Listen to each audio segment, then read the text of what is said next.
जो माँ दुर्गा की भक्ति में सदा लीन रहता है, माता पर विश्वास करता है, माँ हमेशा उसकी सहायता करती है।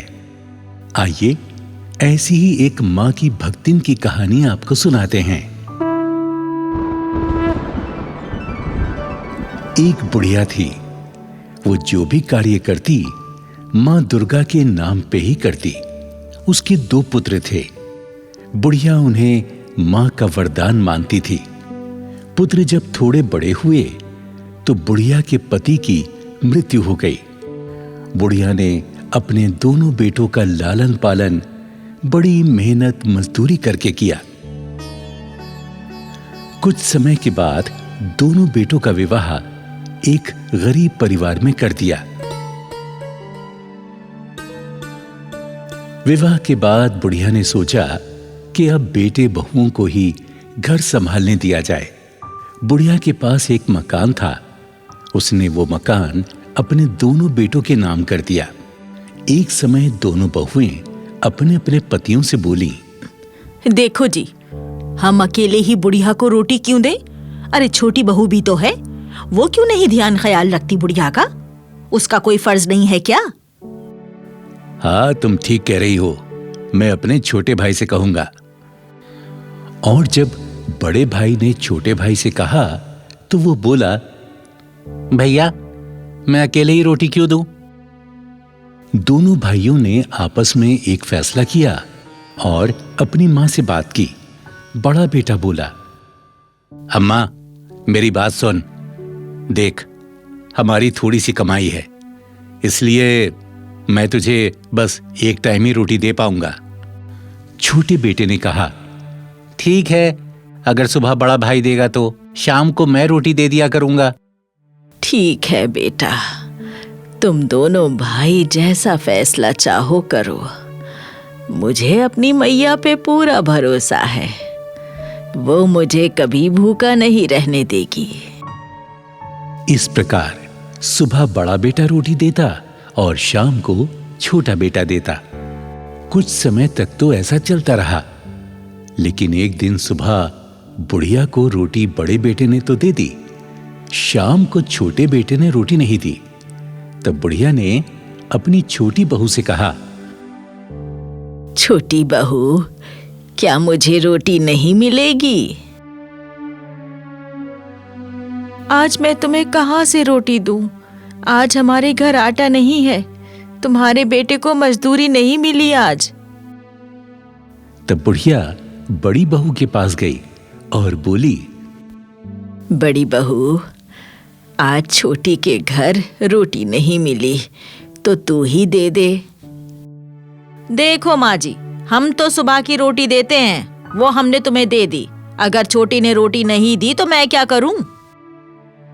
दोनों बहुओं की बात सुनकर बुढ़िया बहुत दुखी हुई। उस रात बुढ़िया को भूखा सोना पड़ा। दूसरे दिन फिर ऐसे ही हुआ।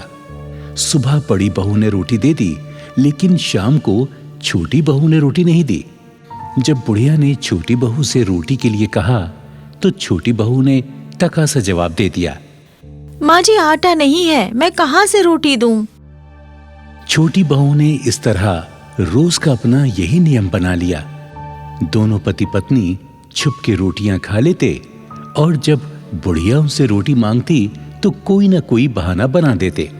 बेचारी बुढ़िया माँ दुर्गा का ध्यान करके सो जाती। अब बुढ़िया को केवल एक ही समय रोटी मिल पाती, लेकिन एक दिन तो हद हो गई।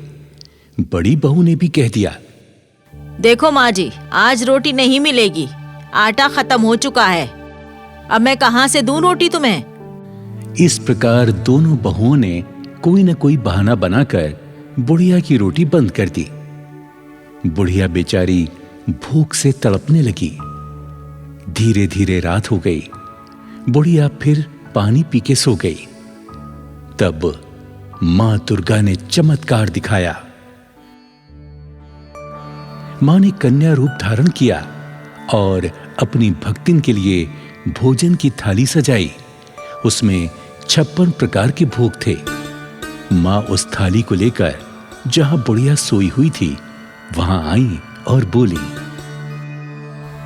माँ, उठो माँ, ये भोजन कर लो माँ। जब बुढ़िया ने आंखें खोली तो एक कन्या को थाली लिए हुए अपने सम्मुख खड़ा देखा। वो अद्भुत कन्या मंद मंद मुस्कुरा रही थी। फिर माता बोली, लो माँ, भोजन कर लो, ये मैं तुम्हारे लिए ही लाई हूं। तुम कौन हो? कहां से आई हो? और ये भोजन कहां से लाई हो? पहले मुझे अपना परिचय दो, तब मैं ये भोजन हाथों में लूंगी। तब मां दुर्गा अपने स्वरूप में आई और बोली, मैं वही दुर्गे हूं जिसको तुम हमेशा याद करती हो। मां अपने भक्तों को कभी भूखा नहीं सुलाती, वो सदा भक्तों का ध्यान रखती है। मां, तुम कितनी दयालु हो। मैं जानती थी कि ये दुनिया मुंह मोड़ सकती है, पर मां अपने बच्चों से कभी मुंह नहीं मोड़ सकती। जो मां पर विश्वास करता है, मां उसके विश्वास को कभी टूटने नहीं देती। आज से तुम्हारे भोजन की व्यवस्था मैं करूंगी। तुम्हें नित्य ही भोजन मिलेगा। इतना कहकर मां दुर्गे अंतर्ध्यान हो गईं। बुढ़िया ने मां का दिया हुआ भोजन बड़े प्रेम से खाया। इसी तरह बुढ़िया जब सो जाती तो उसके दाईं ओर भोजन से भरी थाली वहां रखी मिलती। बुढ़िया रात में उठती, भोजन करती और माता रानी का शुक्र अदा करती। हे माता रानी, तेरा जितना शुक्र करूं उतना कम है। इधर दोनों बहू बेटों ने सोचा कि चलो चलकर अपनी मां को देखते हैं। बुढ़िया कहीं भूख से मर तो नहीं गई। वो चारों जैसे ही बुढ़िया के कमरे में पहुंचे तो चकित रह गए। बुढ़िया सोने की थाली में 56 तरह के व्यंजनों का आनंद ले रही थी। सोने के लोटे में पानी पी रही थी। ये सब देखकर चारों बहू बेटे आपस में कहने लगे, हमने अपनी मां के साथ बहुत बुरा किया। उससे झूठ बोला, छल कपट की, उसे भूखा सुलाया और हमने खुद छुप छुप के रोटी खाई। हाँ भैया, चलो अपनी मां से हम अपने किए की माफी मांगते हैं। भैया, मुझे तो लगता है हमारी मां पर जरूर दुर्गा रानी की कृपा बरस रही है। वो हमेशा मां दुर्गा की आराधना किया करती थी, उसको भोग लगाती थी। हाँ भैया, और हमें देखो, हम चारों दाने दाने को मोहताज हैं। 2 दिन से रोटी भी नहीं मिली हमें। अब चलो भी, देर ना करो, चलो चलकर मां से क्षमा मांगते हैं। अगर हमने क्षमा नहीं मांगी तो तुम्हारी मां तुम्हें माफ नहीं करेगी और फिर हम पर भारी कष्ट पड़ेगा। मां, हमें क्षमा कर दो। हम लोगों ने तुमसे झूठ बोला और वो भी रोटी के लिए। मां, हमें क्षमा कर दो। मां, हमें क्षमा कर दो, हमसे भूल हो गई। मां, हाँ मां, हमें माफ कर दो। हमने तुम्हारे साथ छल किया है, तुम्हें भूखा सुलाया है। हमने छुप छुप के रोटी खाई लेकिन तुम्हें नहीं दी। हमसे बहुत बड़ा पाप हुआ है। मां, हमें क्षमा कर दो। मां, हमें क्षमा कर दो। सासू मां, हमें क्षमा कर दो। हाँ सासू मां, हमें क्षमा कर दो, हमसे बहुत बड़ी भूल हो गई। तभी उस कमरे में मां दुर्गा की वाणी गूंजने लगती है, नहीं, इन्हें माफी मत देना। ये माफी के काबिल नहीं हैं। मत देना माफी। अरे, ये तो मेरी दुर्गे माँ की वाणी है। माँ, माँ, कहाँ हो आप माँ? जो संतान अपने माँ बाप से छल कपट करके उन्हें कपट देती है, उन्हें कष्ट देती है, उन्हें भूखा मारती है, वो संतान कभी खुशहाल नहीं होगी। वो कष्ट के भागीदार हैं। हे दुर्गा माँ, हमारी भूलों को क्षमा कर दो। हम कभी अपनी माँ को दुख नहीं देंगे, कभी माँ का दिल नहीं दुखाएंगे। हमें क्षमा कर दो माँ। हाँ माँ, तू तो सबकी माँ है। हमने बहुत बड़े पाप किए हैं, हमें क्षमा कर दो माँ, हमें क्षमा कर दो। हाँ माँ, हमें क्षमा कर दो। हमने बहुत पाप किए हैं, हमने बहुत कपट किया है माँ, हमें क्षमा कर दो। पहले अपनी माँ से क्षमा मांगो। जब तक तुम्हारी माँ तुम्हें क्षमा नहीं करेगी, तब तक जगत जननी माँ तुम्हें क्षमा नहीं करेगी। हे दुर्गे माँ, मैंने इन सबको क्षमा कर दिया, अब तू भी इन्हें क्षमा कर दे। इन्हें अपने किए की सजा मिल रही है। इन्होंने मुझसे छल किया, मुझे भूखा रखा, पर आज ये चारों दाने दाने को तरस रहे हैं, भूखे मर रहे हैं। इन्हें क्षमा कर दो माँ, इन्हें खुशहाल कर दो। जाओ, खुश रहो। कभी माँ की ममता के साथ खिलवाड़ मत करना। जाओ। हमें इस कहानी से यही शिक्षा मिलती है कि कभी हम अपने माँ बाप से छल न करें, कभी माँ के दिल को ना दुखाएं। जय माँ दुर्गे भवानी, जय अम्बे माँ, जय जगत जननी माँ।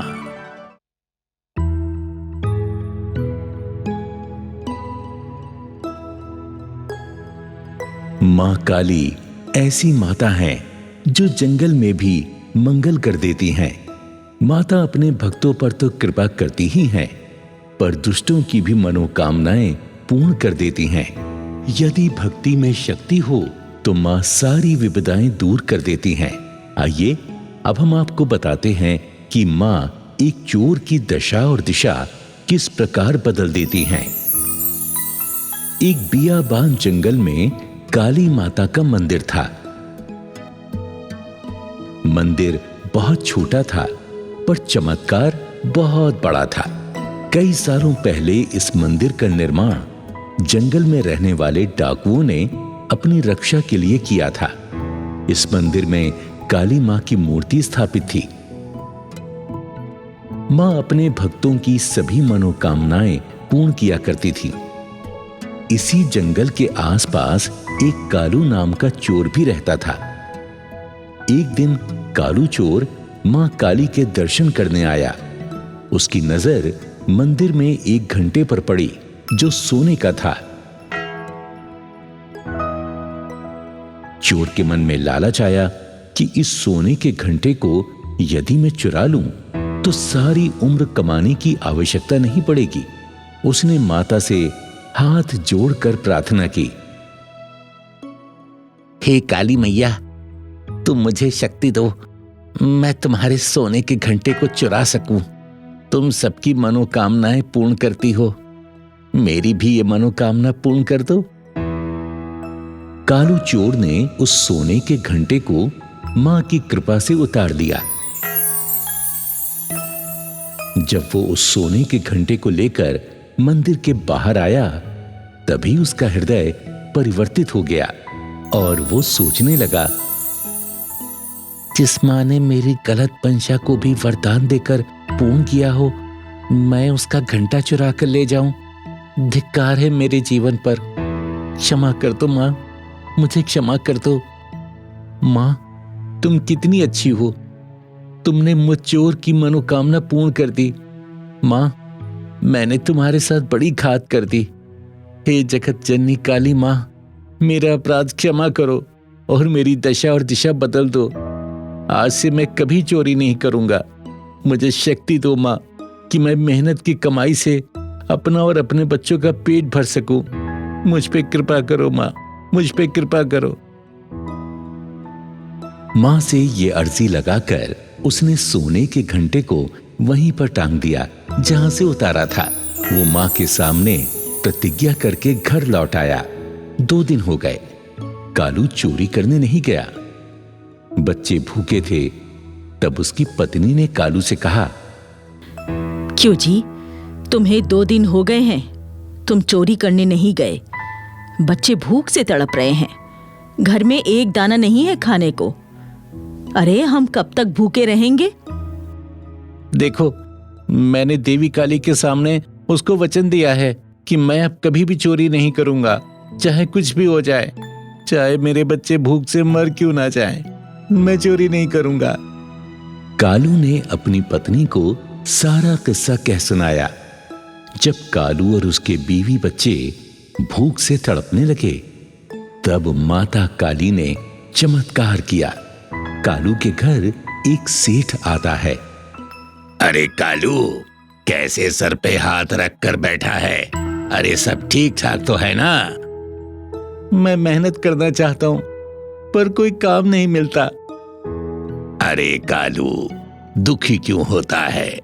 तू मेरे घर पर काम कर, तुझे काम मिल जाएगा और मुझे तुझ जैसा ईमानदार नौकर मिल जाएगा। चल बता, मेरे घर पर काम करेगा? कालू को ऐसा लगा कि ये माता की लीला का ही चमत्कार है जो सेठ को उसके घर भेजा है। कालू ने सेठ जी से एक बार में ही हाँ कर दी। हाँ सेठ जी, मैं तैयार हूं, पर पगार क्या मिलेगी? देख भाई, तुम्हारे गुजारे लायक बहुत दे दूंगा। ठीक है सेठ जी, तो कब चलूं आपके घर? अरे भाई, आज से, बल्कि अभी से ही। नेक काम में देरी क्यों है? ये लो कुछ पैसे हैं मेरे पास, तुम अपने बच्चों के खाने पीने का इंतजाम कर दो और फिर चलो मेरे साथ। कालू ने वो पैसे अपनी पत्नी को दे दिए और खुशी खुशी सेठ जी के साथ चला गया। कालू माँ काली का शुक्र मनाता है। भाई कालू, आज से मैं अपने घर की सारी जिम्मेदारी तुम्हें सौंपता हूँ। आज से सारा कामकाज तुम ही देखोगे। कालू सेठ का सारा काम बड़ी मेहनत से करता है। बगीचे में पानी रोज नियम से देता है। जो बगीचा कल तक सूखा था, वो अब हरा भरा हो गया। बेटा कालू, तुम हमारा कितना ध्यान रखते हो। खाने पीने से लेकर हमारी सारी जरूरतों को पूरा करते हो। वैसे हमारे कोई संतान नहीं, पर तुम्हारे होते हुए हमें संतान की कमी महसूस नहीं होती। माँ जी, ये तो मेरा फर्ज है कि मैं आप लोगों की दिल से सेवा करूं। कुछ दिन बाद सेठानी बीमार हो गई, तो कालू ने सेठानी की खूब सेवा की। सेठानी को टाइम से दवा देता, बिस्तर पर ही उसे खाना पीना देता। कालू की इस तरह सेवा देखकर सेठानी अपने पति से बोली,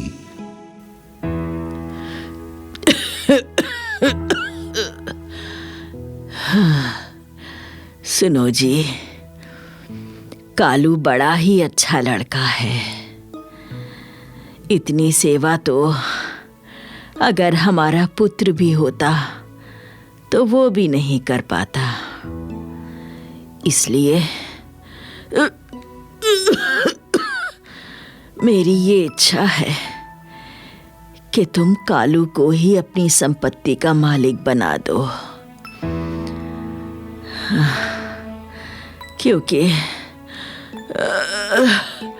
मेरा कोई भरोसा नहीं, जाने कब भगवान मुझे उठा ले। अरे ऐसा क्यों सोचती हो भाग्यवान? भगवान सब ठीक करेगा, तुम देखना बहुत जल्द अच्छी हो जाओगी।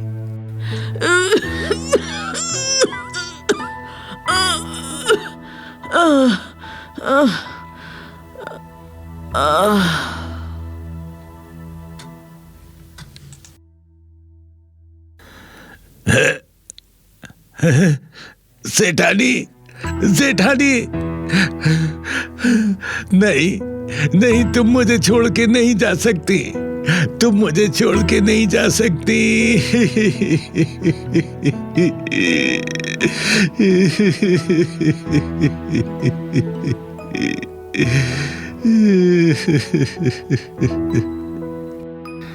सेठ जी, आप इस तरह दुखी मत हो। ये तो भगवान की मर्जी है। जितना वो किसी को जीवन देता है, इंसान उतना ही जी पाता है। हिम्मत रखिए सेठ जी, हिम्मत रखिए। जो इस दुनिया में आया है उसको तो जाना ही है सेठ जी।